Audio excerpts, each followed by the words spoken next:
Nah sekarang sudah mulai muncul lagi penyakit yang dulunya mungkin nggak ada, dulunya ada zaman dulu ya, kemudian hilang. Nah sekarang mulai timbul lagi banyak kasus dengan defisiensi vitamin C ya, dan saking beratnya sehingga harus dirawat.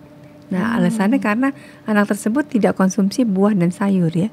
Ada yang bertahun-tahun sampai akhirnya bergejala dia scurvy ya, atau defisiensi vitamin C. Mungkin ini karena banyak kasusnya di rumah sakit dengan kondisi berat. Nah ini saya bilang kemarin dengan teman-teman nutrisi, kita tarik untuk promotif preventif. Masa gara-gara defisi vitamin C sampai seberat ini sakitnya, betul. Jadi mereka mengesampingkan mikronutrien tersebut, vitamin tersebut, dengan lebih mengasupkan protein sepertinya. Karena dia makan protein, telur dan beberapa zat gizi lain, tapi sama sekali tidak makan sayur dan buah.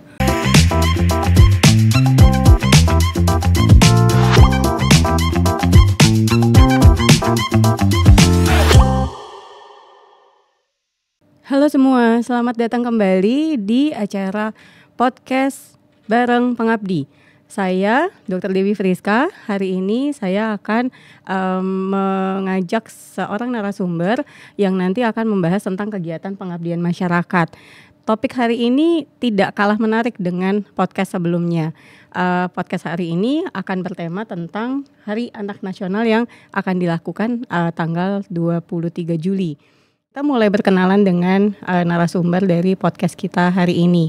Podcast kita hari ini adalah expert di dunia kesehatan anak. Jadi ada Profesor, Dokter Rini Skartini, spesialis anak konsultan. Beliau ini adalah seorang pakar spesialis anak yang telah banyak sekali berkontribusi untuk kesehatan anak, termasuk untuk kegiatan pengabdian masyarakat di Universitas Indonesia. Supaya tidak terlalu lama, kita ajak langsung Prof. Rini untuk memperkenalkan diri. Silakan. Selamat siang, Prof. Selamat siang. Terima kasih atas undangannya pada siang hari ini. Saya Rini Skartini. Sehari-hari saya bertugas di FKUI dan RSCM. Saya dokter spesialis anak. Dengan kebetulan sub saya atau minat saya terutama di bidang tumbuh kembang dan pediatri sosial, atau yang sering disebut juga community pediatrik ya, jadi masalah-masalah anak di komunitas. Dan saya mungkin sudah hampir 30 tahun lebih ya menjadi dokter anak, dan sebagian besar saya memang menyenangi atau mendalami berbagai masalah kesehatan anak di komunitas. Jadi saya tidak banyak merawat pasien, tapi saya banyak berkontribusi pada anak-anak di masyarakat, terutama di posyandu, di puskesmas dan lain-lain. Wah, terima kasih banyak. Sepertinya Prof. Rini orang yang tepat nih untuk kita ajak untuk acara podcast hari ini. Prof, boleh tidak Prof diceritakan gitu ya sebenarnya apa sih yang menjadi latar belakang Prof untuk pertama menjadi dokter spesialis anak, kemudian tadi sepertinya banyak berkecimpung di kegiatan masyarakat ya Prof ya? Ya. Mungkin setelah lulus dari dokter dulu, mungkin hampir 35 tahun yang lalu, tugas di puskesmas kan. Kebetulan saya sebagai dokter kedua atau ketiga ya di puskesmas tersebut. Jadi saya banyak melakukan pelayanan, baik di dalam puskesmas maupun di luar, termasuk posyandu. Saya ingat saya dulu tugas di puskesmas Kampung Dalam, Pontianak. Nah itu posyandunya hampir setiap hari ada, dan saya pasti ikut turun ya. Dan saya lihat di situ beberapa masalah kesehatan anak yang tidak datang ke puskesmas. Jadi kalau tidak sakit, mereka tidak datang ke puskesmas. Jadi biasanya mereka mencari pertolongan dokter kalau sakit. Tapi untuk promotif prevention tuh masih sedikit sekali. Jadi saya tertantang saat itu, akhirnya setelah 3 tahun di puskesmas, saya kembali lagi sekolah untuk menjadi dokter spesialis anak. Dan setelah menjadi lulus sebagai dokter anak, tawaran pertama yang ditawarkan oleh pimpinan departemen pada saat itu adalah mau tidak jadi bekerja di divisi ya, waktu itu kita disebut tumbuh kembang pediatri sosial. Saya langsung menjawab saya senang sekali dengan hal tersebut ya. Karena memang dari awal saya tidak terlalu ingin mengobati anak yang sakit, maunya mencegah supaya tidak sakit. Jadi supaya anak Indonesia sehat gitu ya Prof, betul. Sebenarnya intinya. Jadi bagaimana mengupayakan supaya semua anak itu menjadi lebih sehat gitu ya Prof, betul. Luar biasa. Iya, nah kalau kita lihat nih Prof, Hari Anak Nasional tahun ini rutin biasanya setiap tahun memang dilaksanakan, dirayakan tanggal 23 Juli ya Prof. Kalau boleh cerita nih Prof, dari Prof sendiri, kegiatan pengabdian masyarakat yang dilakukan di Universitas Indonesia apa, kemudian apakah berkaitan nih Prof dengan tema Hari Anak Nasional tahun ini? Ya, kalau temanya tadi anak sehat Indonesia terlindungi. Betul, ya. Kemudian ada beberapa subtopiknya, saya lihat salah satunya adalah mengenai stunting ya. Jadi alhamdulillah saya hampir setiap tahun ikut hibah Pengmas di UI dan alhamdulillah selalu dapat ya. Selalu dapat. Karena pasti topiknya menarik banget kali Prof. Ya, ada yang datang topiknya dari saya sendiri, dari para mahasiswa ya, baik S1, SP1 maupun para S3 ya. Jadi yang tahun ini kebetulan topiknya terkait dengan bimbingan saya di SP2 yang sedang mengambil konsultan. Dia akan meneliti tentang anak perawakan pendek. Jadi memang topik saya tahun ini untuk Pengmas adalah menilai kualitas hidup anak dengan perawakan pendek. Ya. Jadi kan sekarang stunting masih menjadi masalah ya. Tapi belum tentu anak dengan perawakan pendek itu mengalami masalah psikososial. Jadi kita mau melakukan survei gitu ya. Nah kebetulan kemarin tahun lalu, mungkin setahun 2 tahun yang lalu, saya turun untuk proyek penelitian vaksin di Depok ya. Salah satunya di Puskesmas Pancoran Mas. Nah kebetulan waktu itu saya berjanji kalau ada kegiatan Pengmas saya akan melakukan di daerah binaan Puskesmas Pancoran Mas. Begitu. Jadi kolaborasi dengan Puskesmas Pancoran Mas, kemudian kami menanyakan sekolah mana nih yang bisa digunakan untuk melakukan pengabdian masyarakat. Oh luar biasa. Jadi memang sangat-sangat penting sekali ya Prof mengaitkan kegiatan pengabdian masyarakat yang dilakukan dengan tema Hari Anak, kemudian mengajak banyak pihak sepertinya ya Prof ya. Jadi ada dari peserta didik juga, kemudian dari puskesmas juga, dan akhirnya memang membina wilayah yang memang ada di dalam ruang lingkup Puskesmas Pancoran Mas, begitu ya Prof. Ya, sepertinya kegiatannya sangat menarik ya Prof ya. Ya, jadi saya turun di sekolah dasar, waktu itu dipilih SDN 01 Depok ya, dekat dengan Puskesmas Pancoran Mas. Jadi kami ke sana pertama kali, alhamdulillah welcome sekali kepala sekolah. Ya, Bapak Kepala Sekolah untuk menerima kami. Saya jelaskan, saya ingin sebenarnya kegiatannya simple, mengukur tinggi badan anak dan kemudian menilai kualitas hidupnya. Ya. Jadi waktu itu kita rencanakan 1 hari selesai dan mereka menyediakan waktu setelah anak sekolah selesai ujian. Ya. Pada saat menunggu rapot itu, waktu itu kami datang pada 1 hari Sabtu di 22 Juni. Saya bawa mungkin 10 orang ya, selain mahasiswa S1 yang berjaket kuning, kemudian ada PPDS, SP1 dan yang memberikan ceramah adalah SP2. SP2 ya, konsultan SP2. Nah itu bukan dari sekitar sini, dari Lampung. Jadi dia belajar untuk menimba ilmu di sini, nanti akan diaplikasikan di sana ya. Kita kegiatannya dari jam 7 pagi sampai sekitar jam 11 ya. Awalnya kira-kira melakukan edukasi ya, ceramahnya di lapangan olahraga. Jadi diawali bukan upacara ya, baris berbaris, kemudian memberikan ceramah. Alhamdulillah antusias juga anak-anak ya, dari kelas 1 sampai kelas 5, karena kelas 6 udah ujian. Oke, jadi ceritanya ada kegiatan edukasi, pengukuran yang kalau dilihat tadi dampaknya sepertinya sangat bermanfaat ya Prof, untuk sekolah dan puskesmas gitu. Saat kegiatan Prof, mungkin Prof bisa cerita gitu dampaknya untuk sekolah berdasarkan testimoni dari sekolahnya sendiri seperti apa, dari guru-guru atau dari murid atau mungkin dari orang tua. Ya, mereka menanyakan kan Kenapa lagi diukur? Karena ternyata mereka rutin nih mengukur tinggi badan dan berat badan setiap 6 bulan sekali. Sekolah tersebut dimasukkan dalam nilai raport ya. Karena udah ada data tersebut, mereka ada yang kita udah ngukur ya. Coba kita cek lagi. Ternyata ukurannya beda. Oh, oke. Terus saya cek di kelas. Di kelas ternyata ada alat ukur panjang badan. Terus saya cek, oh ternyata salah menempatkannya. Jadi kami melakukan edukasi kepada kepala sekolah dan guru cara menempatkan alat ukur yang benar. Karena harus di tembok yang rata.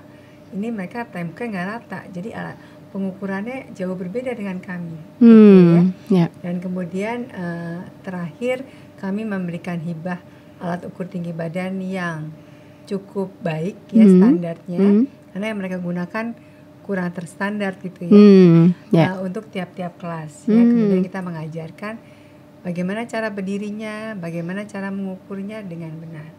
Nah kebetulan waktu acara tersebut kepala puskesmas yang saya sudah kenal dan ahli gizinya juga datang ya untuk membantu pelaksanaan kegiatan tersebut, dan mereka juga belajar karena kita datang dengan alat ukur yang memang biasa digunakan untuk penelitian ya, merek tertentu, jadi udah terstandar. Jadi saya bilang ya mudah-mudahan di puskesmas bisa juga seperti ini supaya alat ukurnya benar ya. Wow, kalau mendengar penjelasan Prof Rini tadi sepertinya dampaknya besar ya Prof ya, bermanfaat untuk semua pihak. Kita tahu Prof, kalau kita menjalankan kegiatan pengabdian masyarakat itu biasanya ada tantangan-tantangan gitu ya Prof ya. Kira-kira Prof bisa cerita tantangannya apa ya Prof di kegiatan ini? Kalau yang saat ini sih sebenarnya waktu itu tantangan mencarikan waktu yang tepat ya. Tapi alhamdulillah kami juga mendapat bantuan dari beberapa mitra. Jadi anak tersebut diberikan, kan dia datang jam 7 pagi ya, diberikan snack dan susu dan juga vitamin kalau tidak salah setelah dilakukan pengukuran. Dan tantangannya memang cukup panjang nih ngantrinya gitu. Kita bawa alat ukur kalau tidak salah 5 set, anaknya kan ada 400 sekian. Banyak ya. Banyak, jadinya antri. Ada yang gak sabar ya, akhirnya ada sebagian yang diajak main dulu sama PPDS, cerita-cerita ya, tebak-tebakan, jadi dia gak boring. Karena ada beberapa, harusnya mereka kalau tidak salah jam 9 atau jam 10 boleh pulang gitu. Ada orang tua juga yang datang. Tapi terbantunya kami media elektronik maupun media cetak banyak yang hadir. Jadi mereka melakukan wawancara, termasuk pada guru juga kepada orang tua untuk menanyakan kegiatan apa ini yang dilakukan ya. Alhamdulillah respon media baik. Mungkin ada 10 sampai 12 media ya, termasuk liputan yang elektronik untuk kegiatan tersebut ya. Dan hasilnya memang di luar dugaan. Ternyata di sekolah tersebut perawakan pendeknya sedikit sekali, nggak sampai 10%. Jadi wah ini luar biasa nih saya bilang. Saya bilang sama kepala sekolahnya, ini bagus nih Pak hasilnya ya. Mungkin hasil ini nanti justru anak-anak yang dengan perawakan pendek kita akan list namanya, kita akan berikan ke sekolah dan kita akan lakukan rujukan ya ke puskesmas untuk mengidentifikasi ada penyakit tertentu tidak yang harus ditangani gitu ya. Jadi tapi surprise sekali bahwa waktu kita lihat kan kasat mata pendek-pendeknya banyak ya, coba kita ukur benar. Ternyata tidak ya.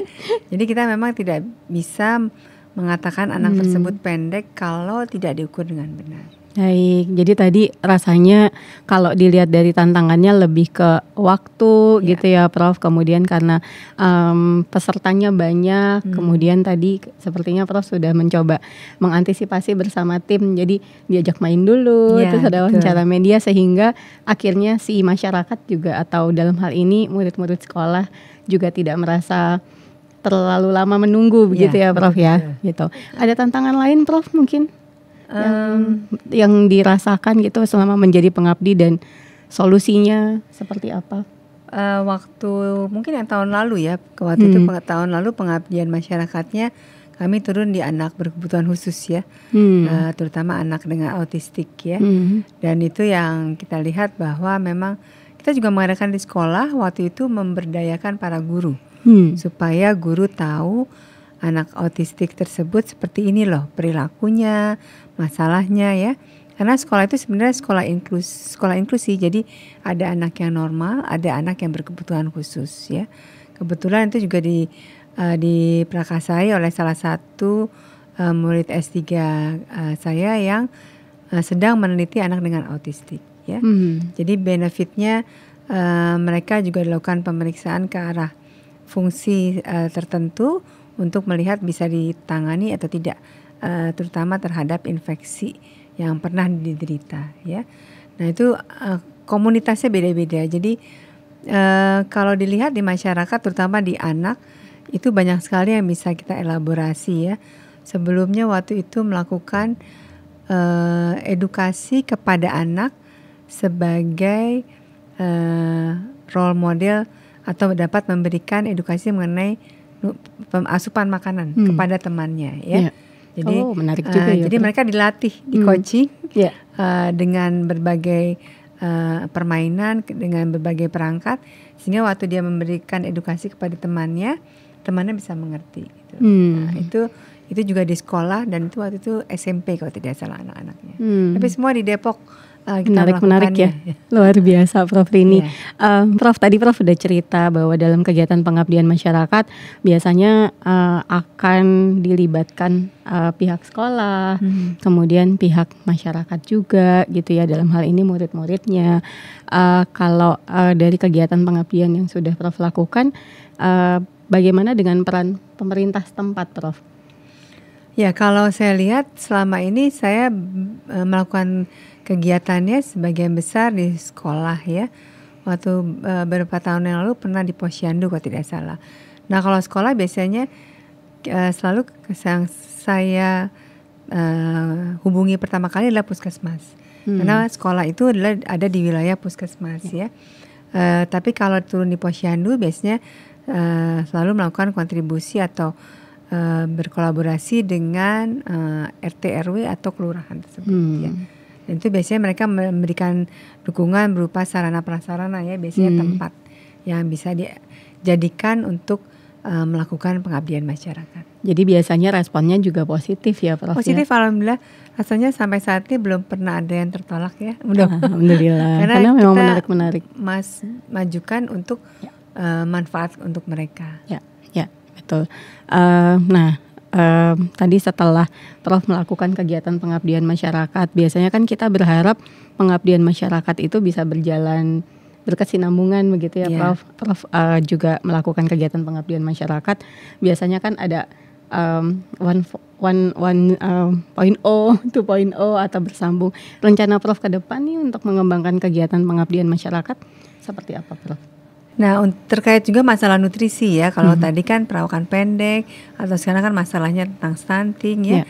Nah sekarang sudah mulai muncul lagi penyakit yang dulunya mungkin dulunya ada zaman dulu ya, kemudian hilang. Nah sekarang mulai timbul lagi banyak kasus dengan defisiensi vitamin C ya, dan saking beratnya sehingga harus dirawat.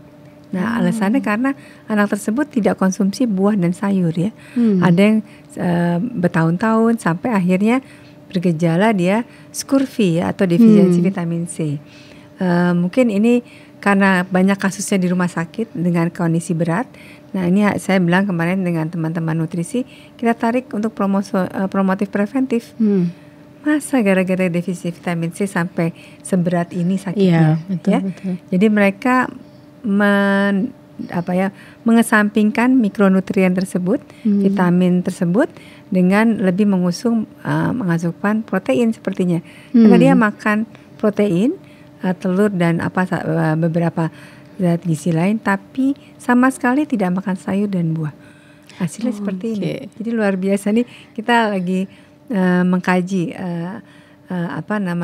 belum tahu ya ada di daerah Depok atau tidak, tapi kemarin ada beberapa kasus daerah Lebak tuh. Lebak, Rangkas Bitung itu banyak. Itu cukup banyak kasus kurvinya ya. Baik.